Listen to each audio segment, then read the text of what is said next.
Excellent. I think we'll go ahead and start our live webinar. I want to welcome everybody to the webinar on the last resort in the shortest period of time, international standards on child pretrial detention in India.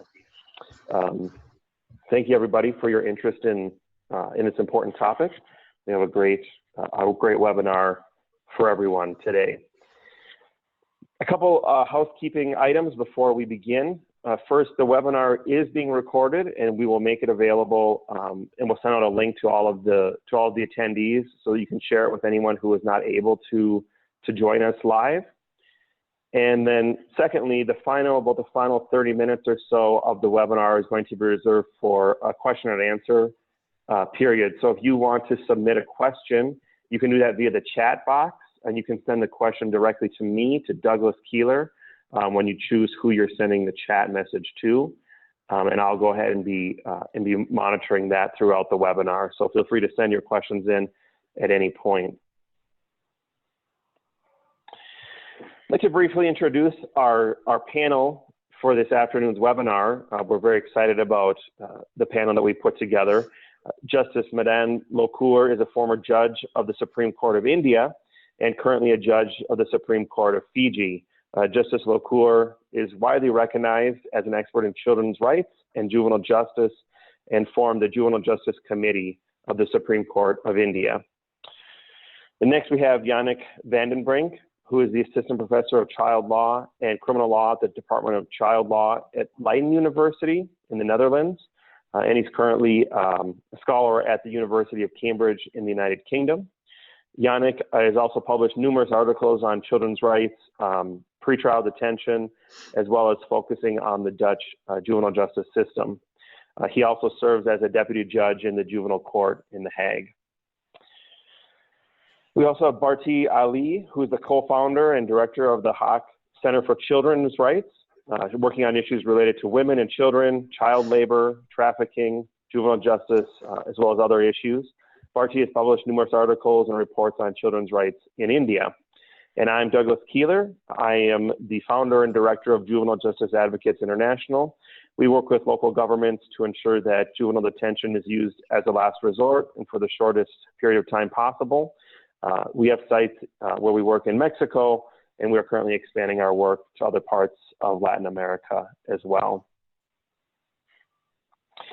So briefly, our agenda for the webinar this morning is we'll have some opening comments from Justice Lokur to start us out with, and then go over some of the international legal framework and principles related to child pretrial detention, look at some data from a global survey, and then go into the specific Indian context related to child pretrial detention, and ending out with some key takeaways and the Q&A. So that is the introduction for this morning. We'll go ahead and turn the webinar over to Justice Lokur for some opening comments. Yeah, thank you, Doug. And good evening to everybody from India. There are three things that I would like to say by way of opening comments. The first is that given the topic that we are discussing, I just want to say a few words about the minimum age of criminal responsibility, a few words about pre-trial detention or deprivation of liberty, and finally on the question of bail, which I think has been very grossly misunderstood so far as the Indian context is concerned. Now, with regard to the minimum age of criminal responsibility, the basic law in this regard has been laid down by the Indian Penal Code. And this provides that anybody who is below the age of 7 years, nothing committed by such a person will be treated as an offense. So a child of 6 years, for example, theoretically, if he commits an offense, it will not be treated as an offense. That is under Section 82 of the Indian Penal Code. Then you have a second category, that is children who are between the age of 7 and 12 years. Now, what the law requires, Section 83 of the Indian Penal Code, what the law requires is that this child, this person, should have attained sufficient maturity of understanding to judge the nature and consequences of his conduct on that occasion. So, if somebody between the age of 7 and 12, for example, commits a theft, that person should know that what he is doing is theft and it is an offense. And if that person does not know or does not understand that it is theft, then perhaps he would be given the benefit of doubt and would not be proceeded against for an offense. The third category, of course, is persons who are 12 years and above. If they commit an offense, it is assumed that they know the consequences of what they have done. Internationally, the idea is to increase the age of criminal responsibility to 14 years. In India, like I said, it is 7 years. Minimum age is 7 years. Frankly, in my opinion, it might be a little difficult for the parliament in India to accept the increase to 14 years. One of the reasons why I say this is that there is, because of certain events that have taken place in the past, there is considerable negativity in respect of crimes committed by juveniles. The way I look at it is that while there may be crimes committed by juveniles, we tend to ignore crimes committed against juveniles, which I think is much more than the crimes committed by juveniles. And perhaps if we can change that, focus, or we can change that perspective, it might be possible to increase the age of minimum age of criminal responsibility. But as things stand today, my personal opinion is that it's a little doubtful. The second issue is with regard to pretrial detention or deprivation of liberty. Now, again, there is, a fine distinction between a trial and an inquiry. The Juvenile Justice Act postulates an inquiry; it does not postulate a trial. The distinction is very thin, and it has not been very clearly understood by the Juvenile Justice Board. And so, therefore, they treat most cases as a trial. And when you are into a trial, then one of the things that you have to take into consideration is whether the alleged offender should be detained or not. And even though the offense may not be heinous, the tendency is that, well, if this person cannot be traced, or if this person might be absconding, then it is better to put that juvenile into a observation home. A trial takes place only for a juvenile between the age of 16 and 18 years in a heinous offense, and after a preliminary assessment is conducted to find out whether that person knew exactly what he was doing and the consequences of his act. The case is then referred by the Juvenile Justice Board to the Children's Court. The Children's Court may disagree with the Juvenile Justice Board and send the case back for consideration by the Juvenile Justice Board. But a heinous offense is one where the minimum age, the minimum punishment is 7 years imprisonment. So in that sort of a situation, it is very unlikely that a person would be given bail. Now, these are offenses such as murder, robbery with a deadly weapon, offenses under the Drugs Act, rape. We have something called dowry deaths. So these are, very grave offenses, and by and large, forget about children. Even in the normal adult court, getting bail is not easy.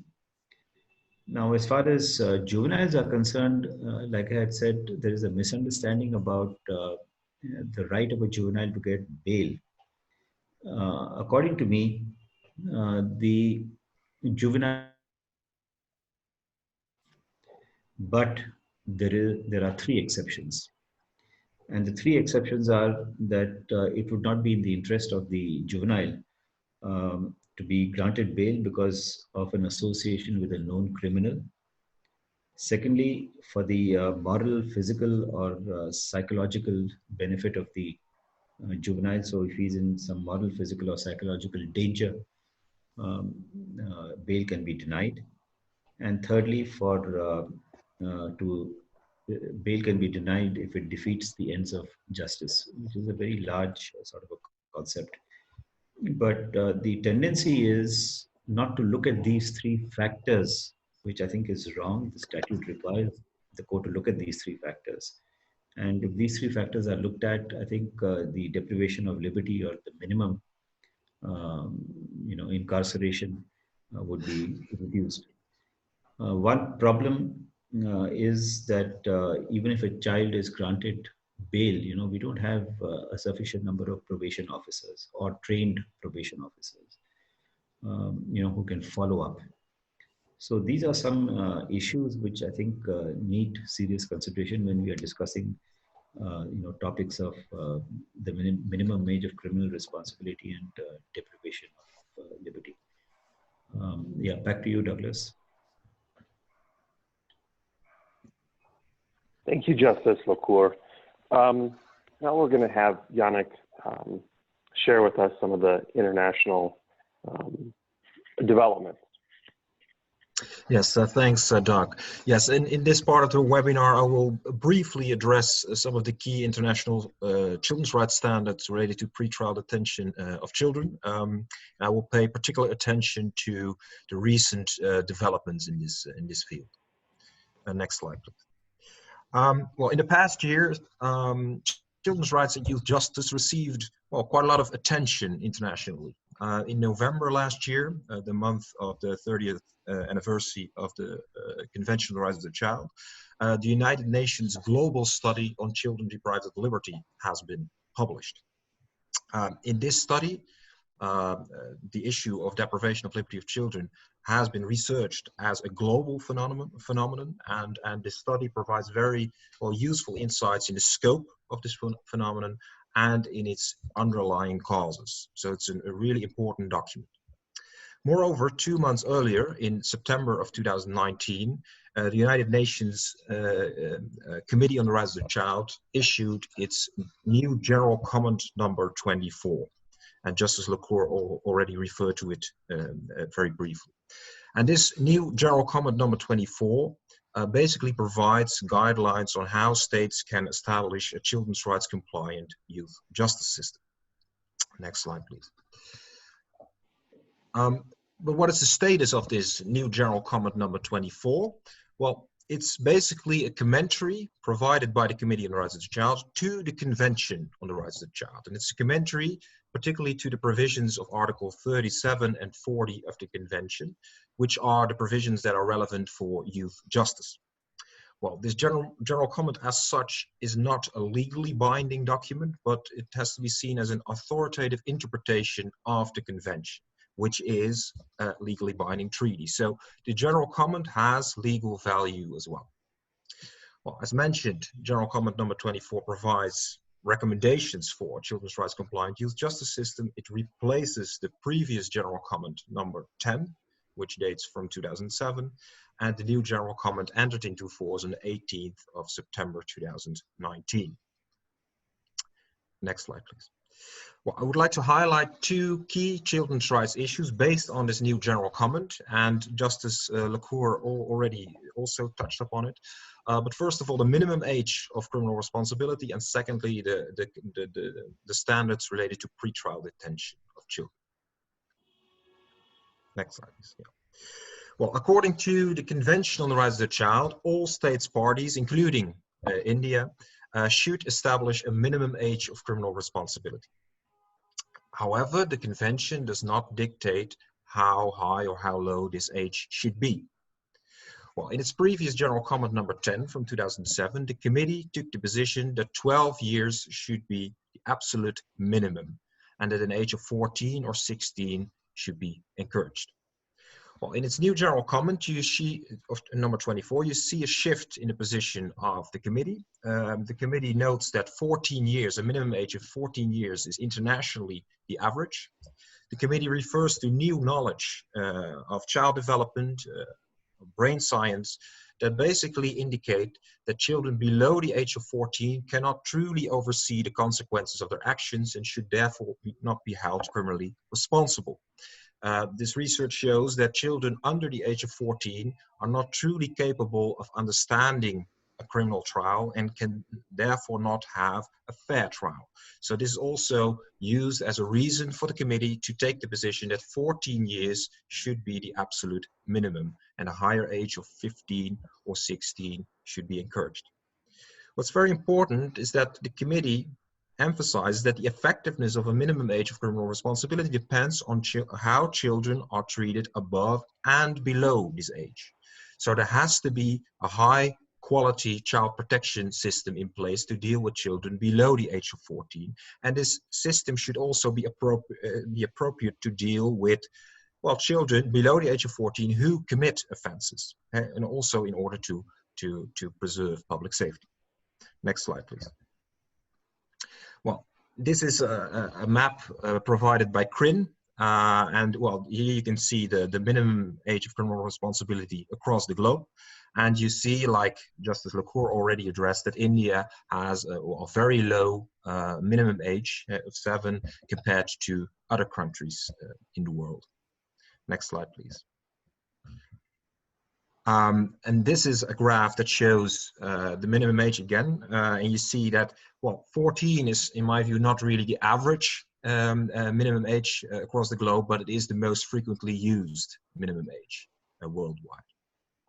Next slide, please. Well, the second issue I would like to address is the issue of deprivation of liberty as a global phenomenon. The United Nations Global Study on Children Deprived of Liberty, published a few months ago, indicates that every day between 160,000 and 250,000 children are detained in the context of youth justice. This makes up for every year approximately 410,000 children who are detained in the context of youth justice. And it's estimated that approximately 3/4 of those detained in the context of youth justice are held in pretrial detention, which makes up for almost 300,000 children annually across the globe. In addition, every year, more than 1 million children are held in police cells worldwide. Next bullet point, Doug. Thanks. Well, these numbers impose a stark tension with the provisions of the Convention on the Rights of the Child, and more particularly Articles 37B, C, and D of the Convention. This is also addressed in the new General Comment number 24, in which the committee recommends that deprivation of liberty of children should be released to a minimum.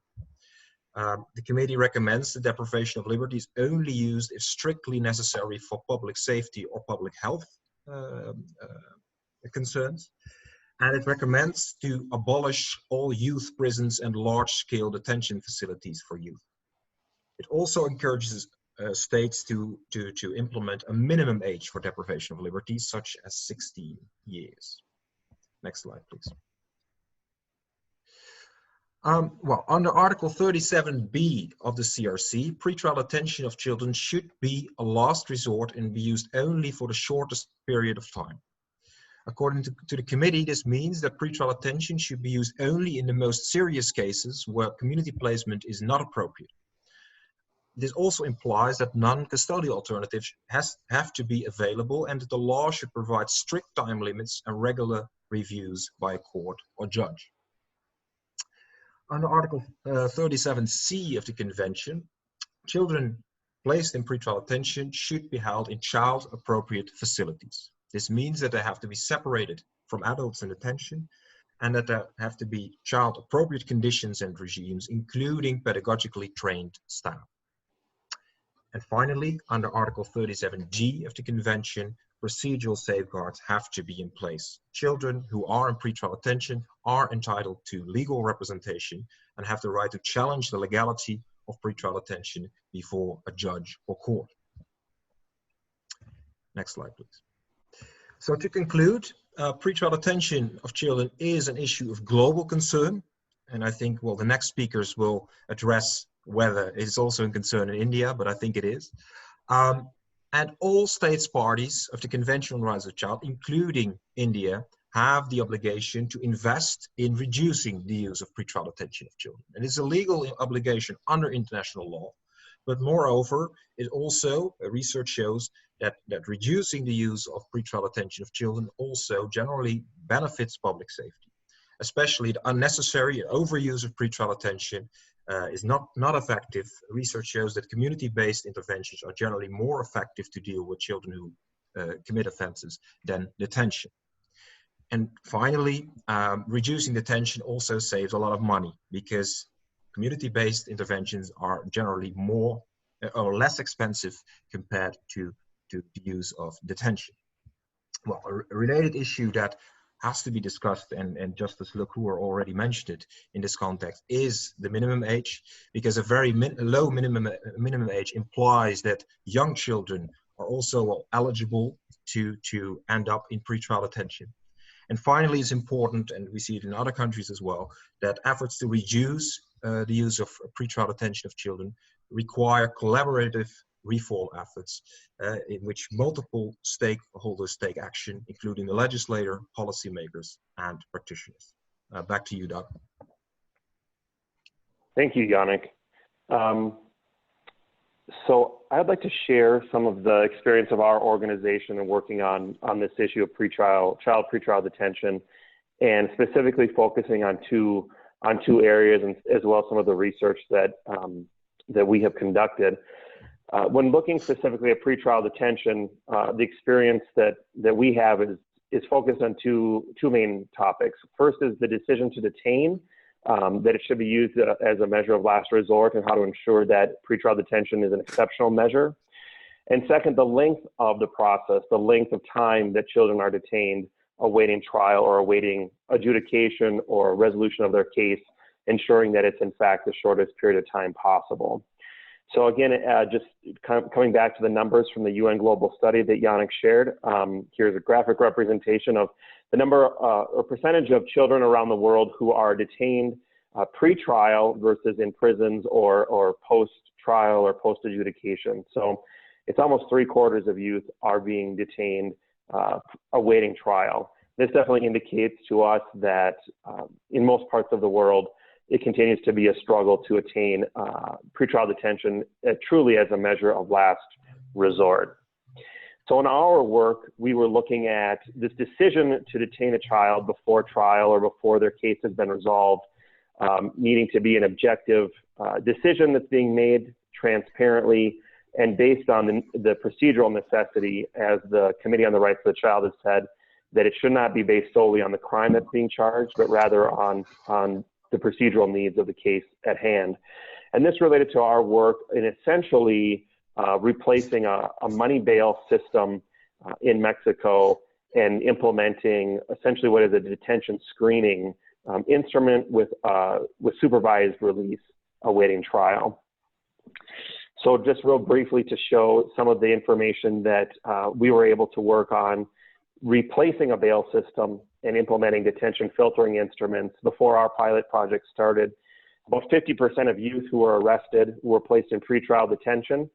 And now after the implementation of that program, closer to 90% of youth who were arrested were on pretrial release.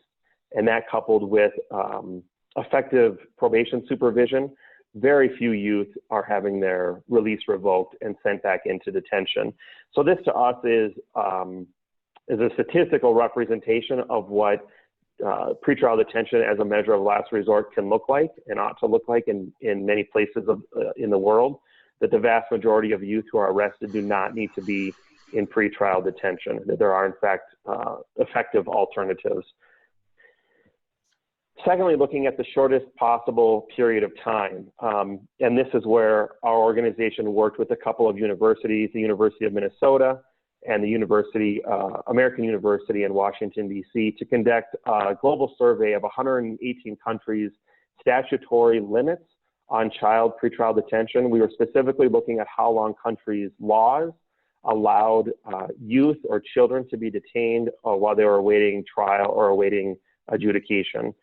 And so a couple things that our study indicated will ensure that the study link is available to all participants after the webinar.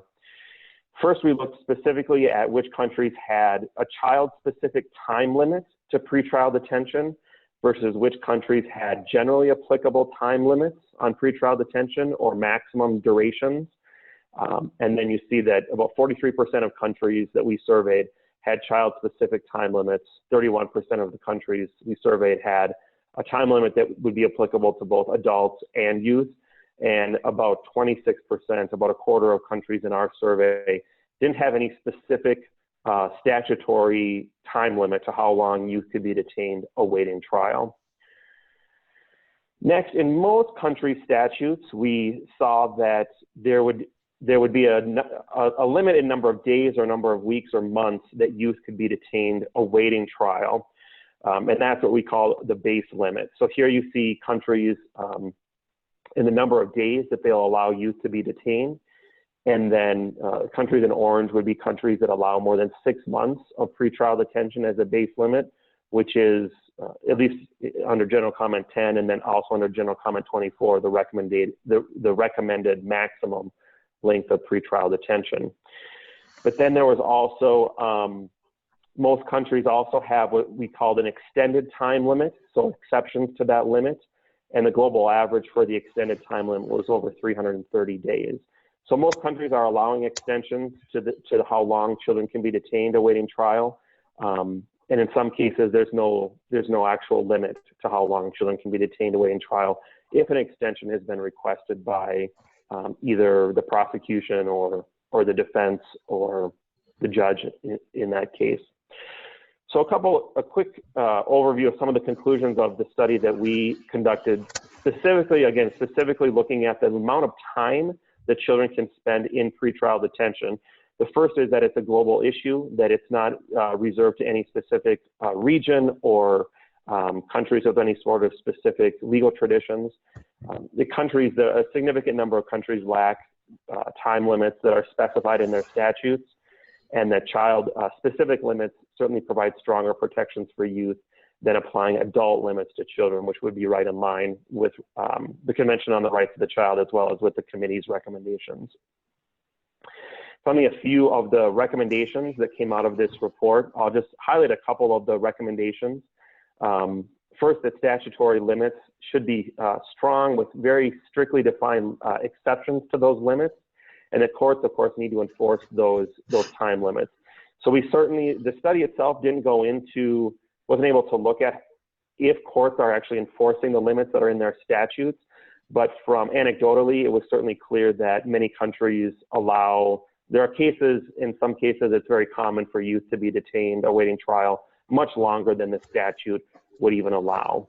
And then some specific recommendations around how to reduce the time that youth are spent in detention would be things like ensuring that prosecutors and courts are prioritizing cases where youth are in detention versus cases where youth are on release. Looking at alternative ways to resolve cases is certainly a very successful strategy as well. And also ensuring that the first appearance at court happens within a timely manner. We would recommend that that's happening within 24 to 48 hours that youth are being brought before a court. And of course, having adequate resources for youth, for the youth justice system. So again, going back to some of our work of implementing some of these strategies, when we began our work, the youth in our pilot site were spending over 200 days in pretrial detention. And through encouraging the court to prioritize cases and increasing the number of youth who are on pretrial release, that now we've attained about a 90-day average, about 3 months that youth spend in pretrial detention on average. We'd like to see that number go lower, of course, but we believe that it's certainly possible in many parts of the world for youth to be, if the courts are prioritizing this issue, that youth don't need to be detained for an extended periods of time while they're awaiting the resolution of their case. So that just summarizes some of the work that we have done. And now I'd like to turn it over to Barty and give us the context specific to India. Thank you, Douglas. Greetings to all from Huck Center for Child Rights, and I hope you all have a fulfilling year ahead. I'm going to present a brief overview on pretrial detention of children in India, and leaving you with some food for thought. So can we move to the next slide, please? I'll start with some of the enabling provisions that we have in law, and this is just an overview. There are definitely many more provisions. The law clearly says that there should be no FIR registered against children in conflict with law, alleged to be in conflict with law for petty or serious offenses, and therefore no apprehension, unless these offenses are committed jointly with adults. And no apprehension even in cases of heinous offenses, unless it's in the best interest of the child. The police has to inform the District Legal Services Authority for providing legal aid to the child, but we do not know if this happens at the stage when they are apprehended. It is definitely provided when the matter comes up before the Juvenile Justice Board, but prior to that, legal aid is not forthcoming. Production of apprehended children before the Juvenile Justice Board has to be at the earliest and within 24 hours. They can also be produced before a single member of the board, and the board has 3 members. There's a principal magistrate who's a judicial officer and 2 social worker members. And this is, if you go to the last bullet, you'll see this is also to ensure that they get an order for overnight protective stay to prevent children from being kept in police station or any other unsuitable place.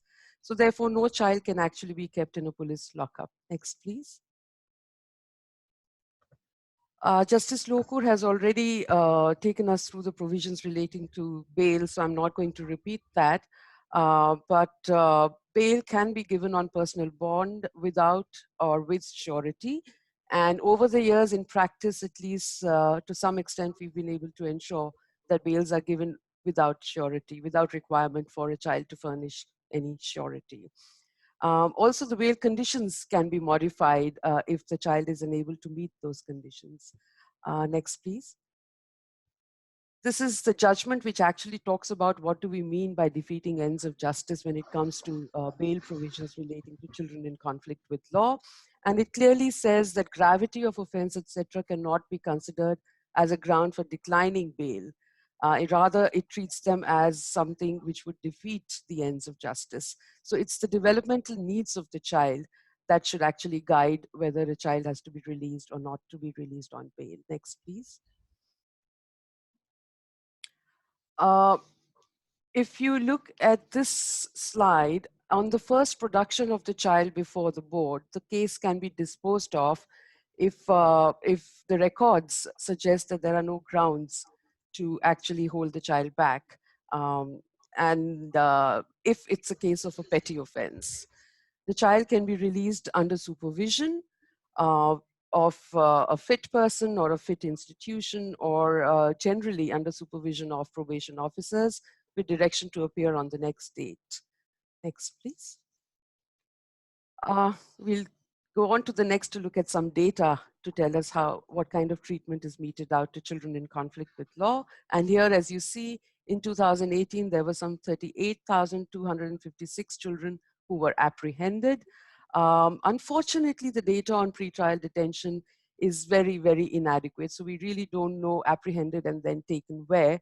But I would assume that all of them were definitely kept in some form of detention for some time. And I'll come to that a little later to show you that some enabling provisions have actually been removed from the law. But what is interesting is that over the years, very few juveniles are, or rather, let me put it this way, the number of juveniles apprehended under the special and local laws has reduced, whereas those apprehended under the Indian Penal Code has increased. And a large and significant number of them are 16 to 18-year-olds who've been apprehended for crimes like rape. And I am talking about this because over the years, in 2012, when we got a new law to deal with sexual offenses against minors, it actually raised the age of consent to 18 years. So any sexual activity with anybody under 18 is a criminal offense, and a lot of young boys are being criminalized as a result and brought into the system. So besides looking at the Juvenile Justice Act, we are increasingly facing a situation where we have to look at other laws as well that come into play and that actually pose a threat to the principles of juvenile justice, particularly deprivation of liberty. Next, please.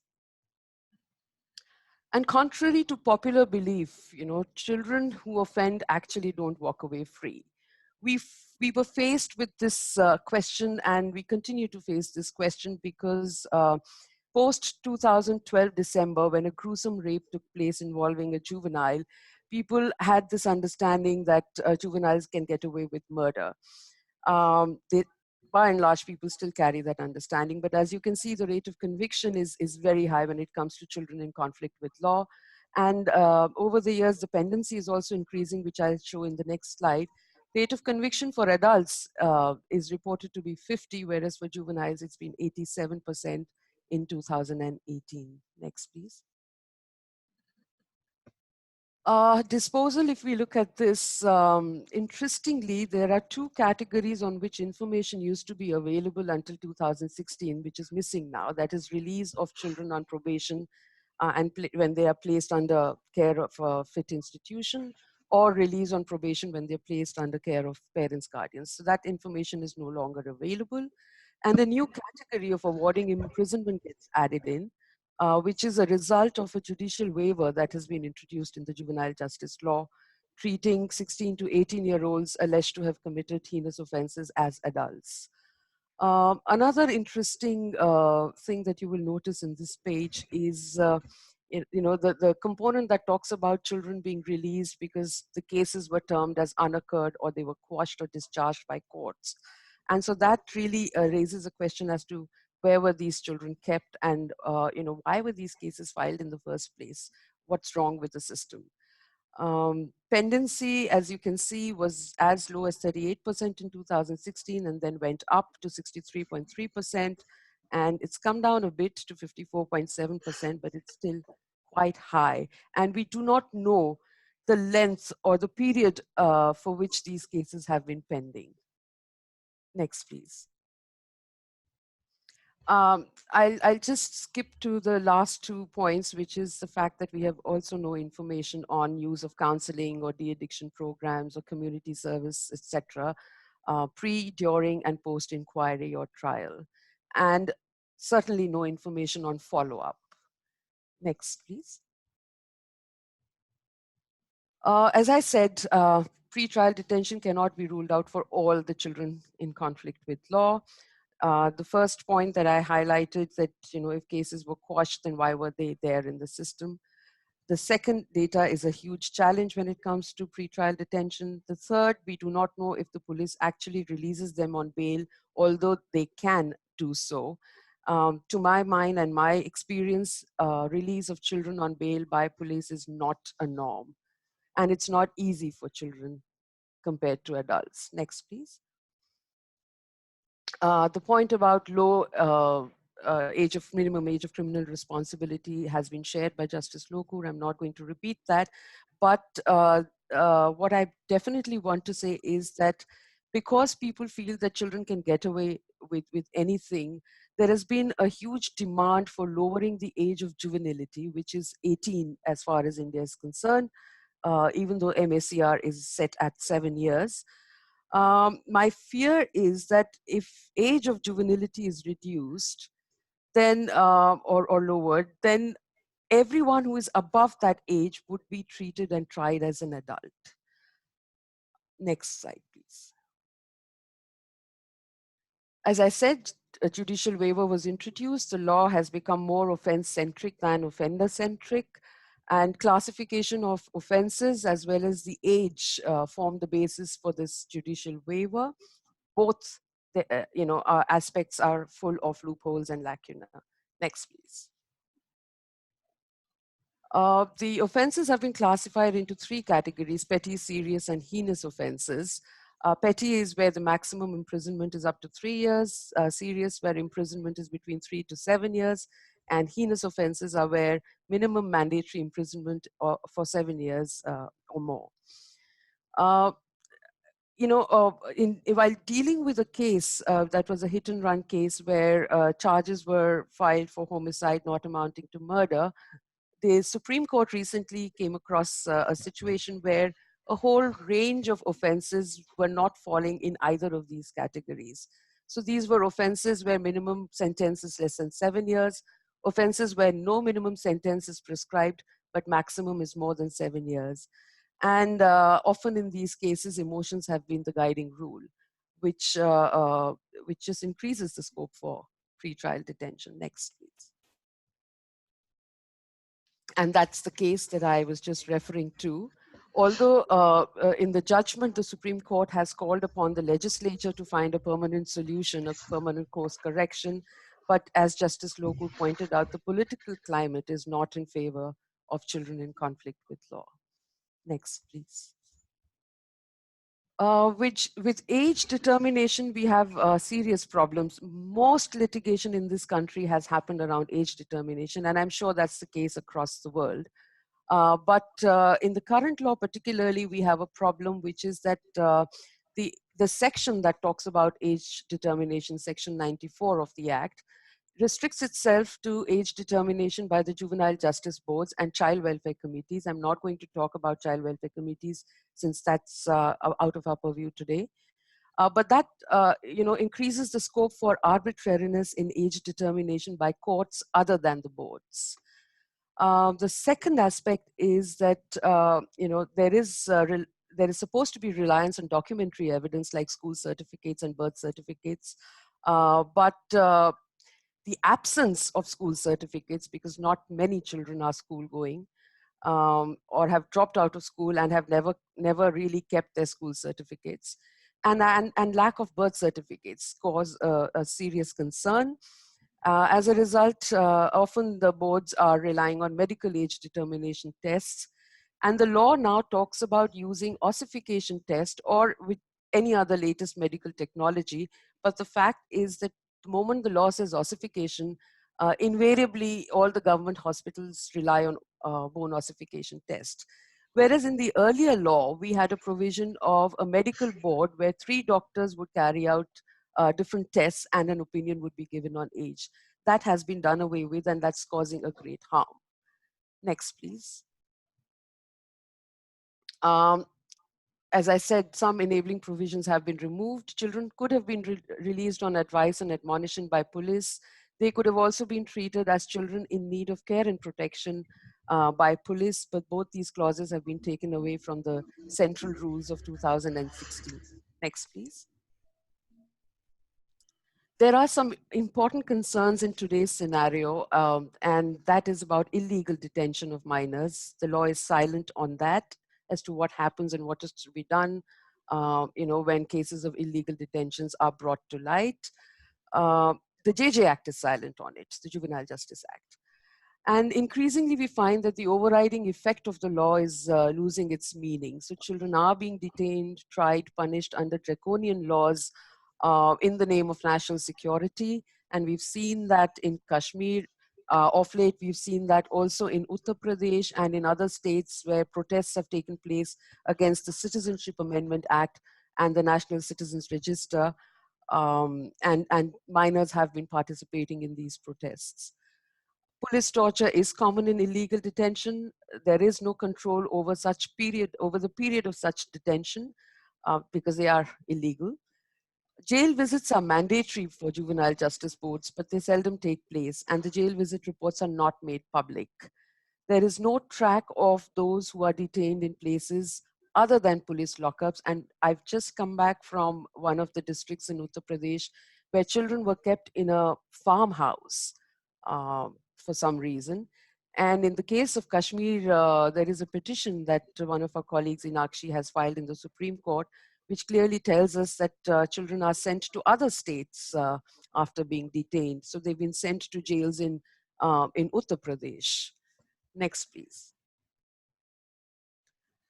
If we look at the situation of juvenile justice administration, then a study that was undertaken by the National Legal Services Authority tells us that 17 out of 30 states and union territories only 17 actually have the basic structures and mechanisms in place for administration of juvenile justice. Next, please.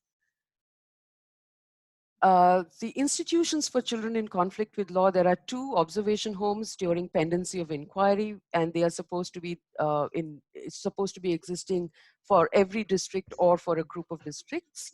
Place of safety, which keeps both children whose cases are pending as well as children who have been found guilty, but who are usually seen as difficult children.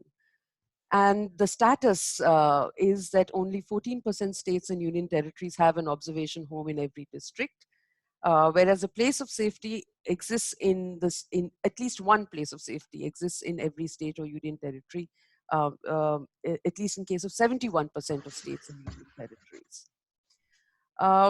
But there is a problem. The problem is that when you don't have these facilities in a district, then children have to travel great distances, which also causes delay in their productions and hearings before the Juvenile Justice Board and increases their period of detention.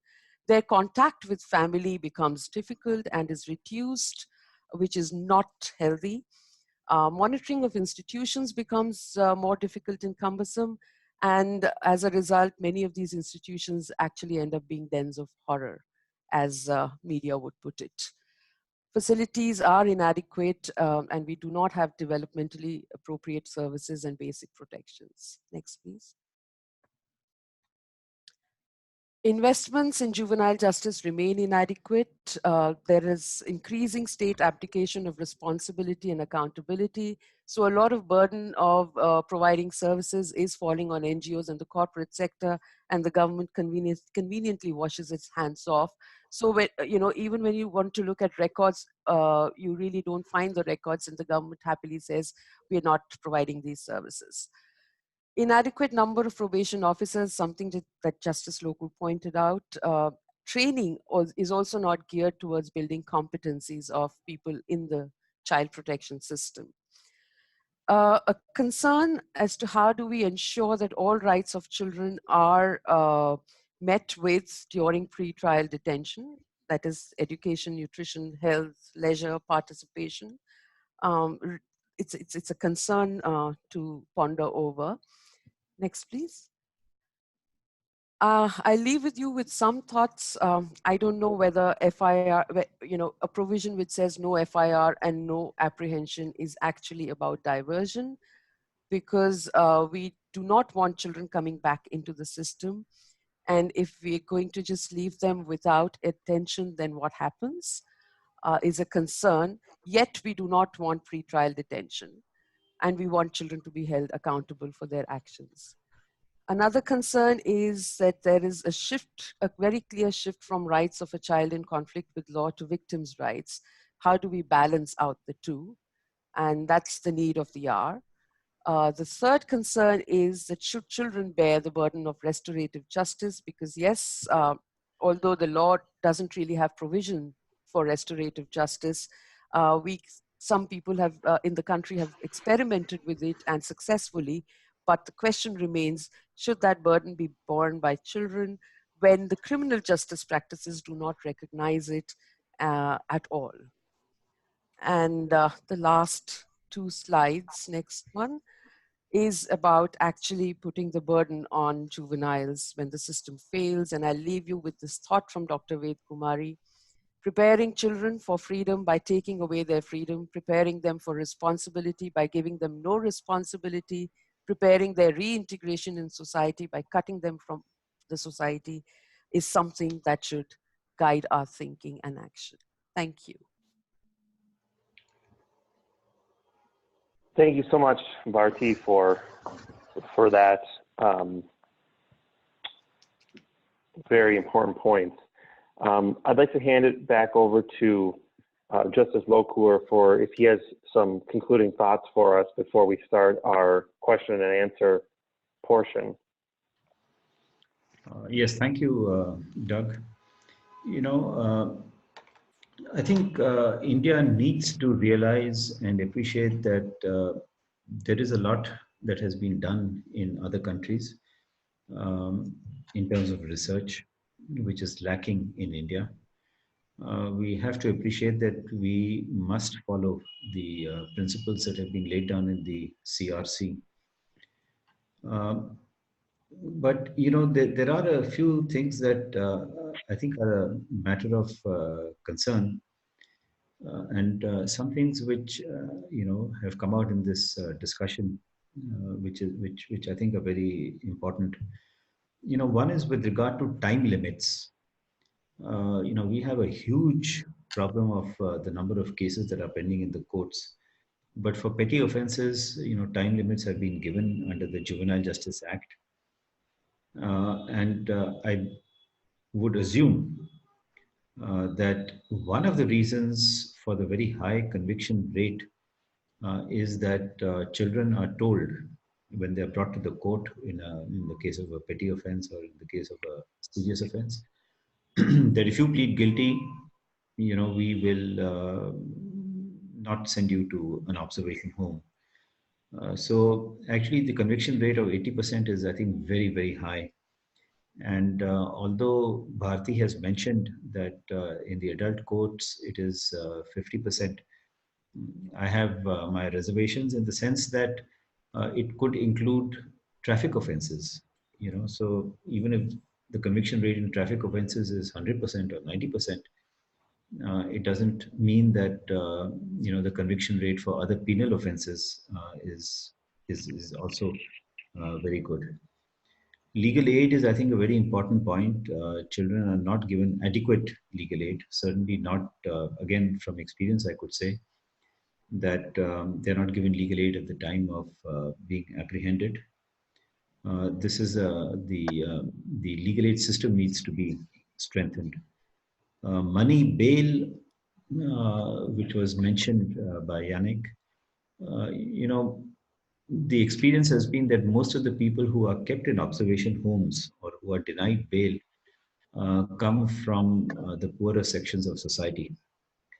And for them to afford a money bail, is very, very difficult. They have to get a surety of a person who is as poor as they are. And that's not easy because, all kinds of questions are asked and so on. But I think there has to be a better mechanism, for ensuring that children get bail. Monitoring was mentioned by Bharti and also by Doug. We have a provision in the Juvenile Justice Act which says that the Chief Judicial Magistrate or the Chief Metropolitan Magistrate must conduct a review every 3 months. I'm not sure whether that is being conducted. And if it is being conducted, one doesn't know what the results are. And again, it's not in the public domain. One very good thing that has come out, which has been mentioned is about the maximum period of detention. I am quite attracted to that idea. Even for a heinous offense, supposing it was laid down by law that a child between the age of 16 and 18 will not be kept in detention for more than 6 months until judgment is delivered, or some fixed period, whatever it is. I think this would encourage the courts to decide the cases quickly. And we had a recent instance of, a mass rape of about 34 girls. And a direction was given to the court to decide the matter within 6 months, and the court did it. So it's not something which is impossible. It requires case management. So I think I'm quite attracted to this idea of, maximum period of detention as an under trial until conviction or acquittal.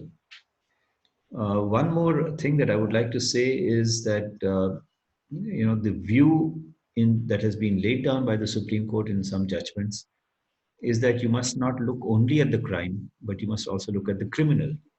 Is the criminal or the alleged criminal a first-time offender or a repeat offender?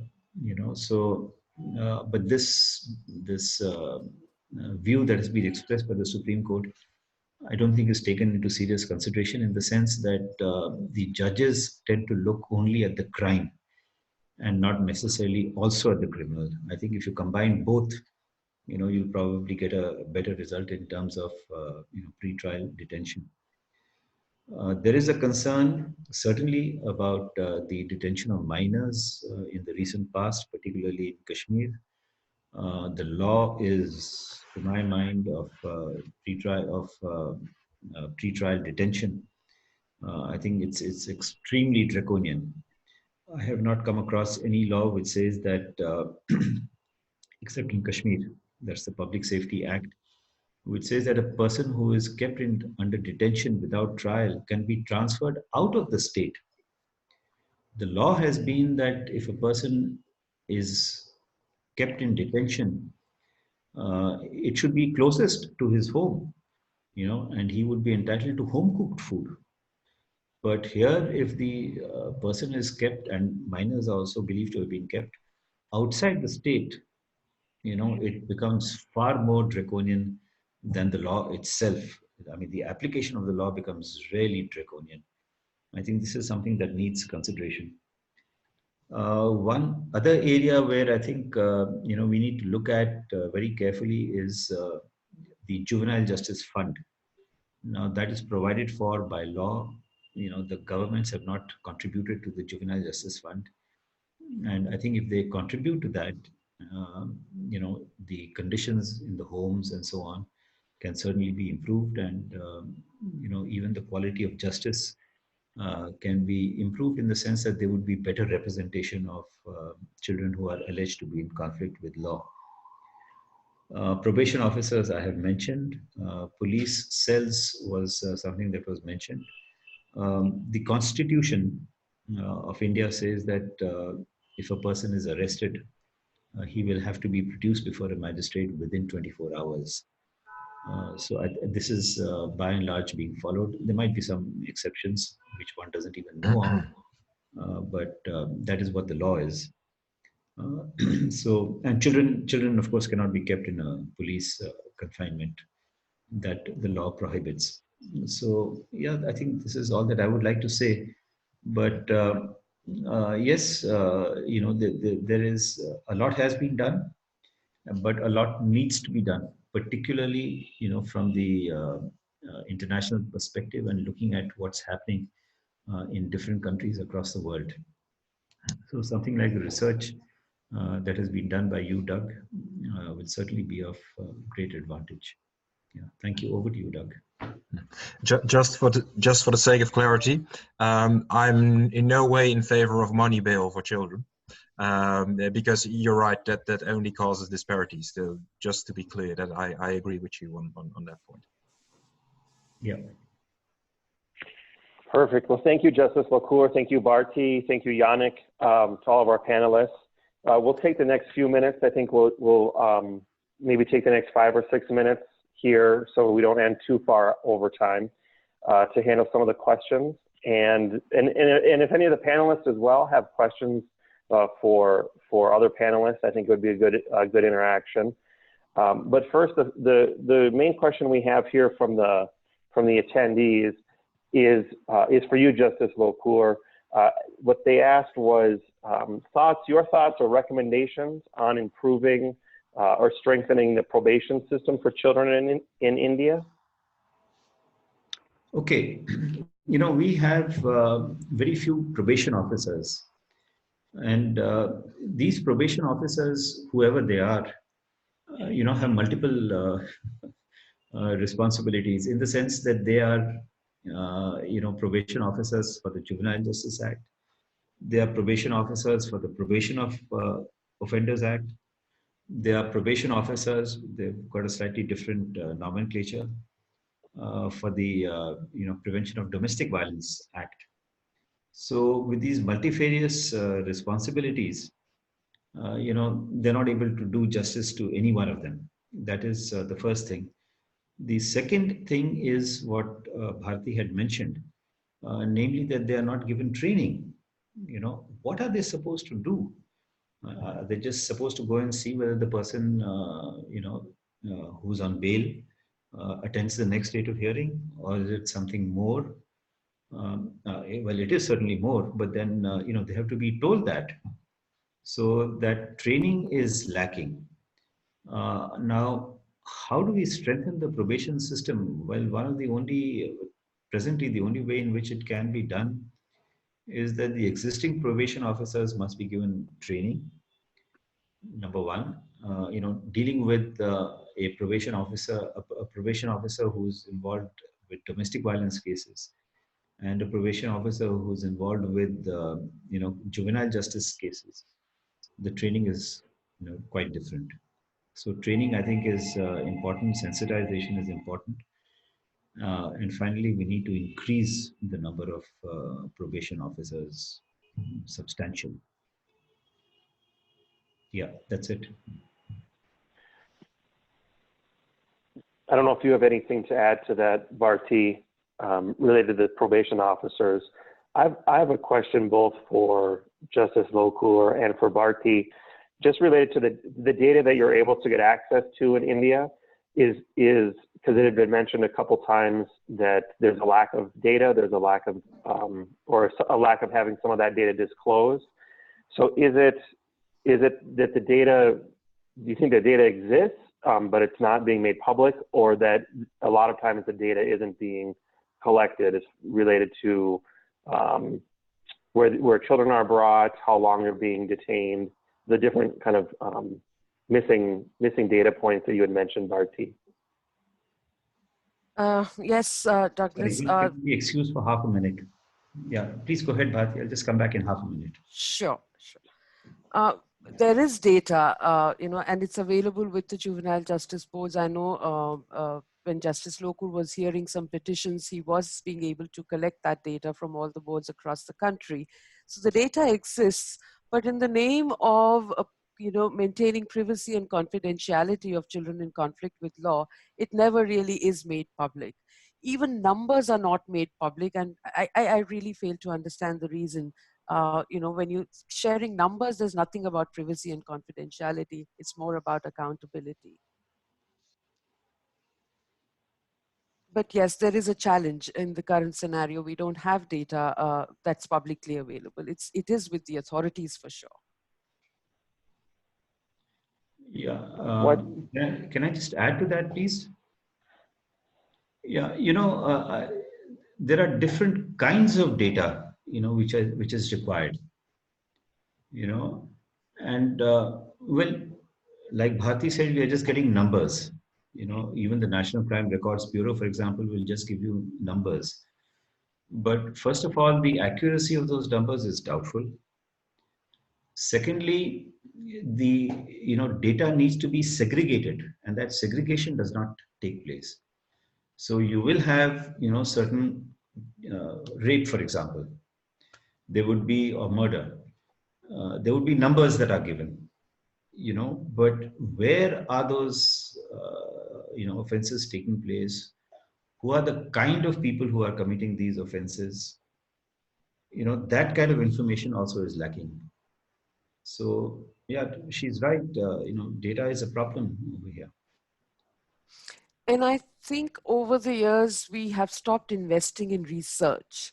Every ministry used to have funds for research, which have really, really been cut down. So I don't see research emerging as a budget head in the budgets of different ministries. That's a huge gap.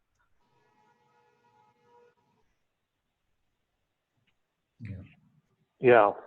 What does another question, or I don't know if Yannick, if you have any questions that you'd like to pose as well. I have a question to Justice Lokur about the political climate, perhaps public pressure to detain children who are accused of serious offenses. How would you, as a judge, or can you give any recommendations to juvenile justice professionals, judges, on how to, let's say, resist certain pressures and make independent decisions based on the legislation, on the international standards, without being pressured to detain children because of the political climate and the public pressure? How would you deal with this? Yes, that's a very good question, and many judges have actually thought about it.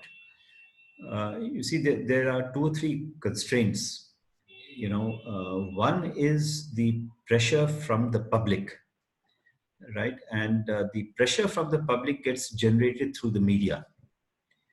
So you would have newspapers, saying that, oh my God, this person should have been sent to imprisonment for life, and look at it, he's got away.